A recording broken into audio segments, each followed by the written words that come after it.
আমাদের বাংলাদেশে গ্রামে শহরে এখনো হাজার হাজার মা বোন আছেন, নামাজ হয় না। কেন হয় না?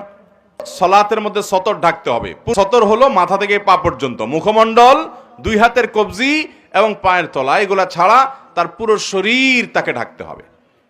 এখন যদি শুধুমাত্র একটা শাড়ি পরে মাথার উপরে ওড়না টেনে দেয়, অথবা একটা সাধারণ ওড়না পরে কোনো রকম টেনে দেয়, তাহলে গলা, তারপরে চুল, চুলের বড় অংশ, তারপরে মাথার কপালের উপর দিককার চুল, তারপরে এদিককার আশেপাশের অংশ, এগুলো দেখা যাবে কি যাবে না?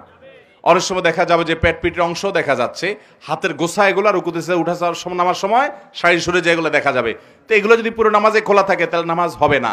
আজকাল অনেক নামাজের ওড়না বের হয়েছে মাশাআল্লাহ, যে ওড়না মাথা থেকে পা পর্যন্ত পুরো শরীরকে ঢেকে দেয়। তার ভিতরে এবার শাড়ি থাকুক অন্য কিছু থাকুক, উপর দিয়ে ওড়না মাথা থেকে পা পর্যন্ত ঢেকে ফেললেন। তো এই যে পুরো শরীর সতর ঢাকতে হয় নামাজের মধ্যে, অনেক মহিলারা জানেন না, তাদের নামাজ হয় না।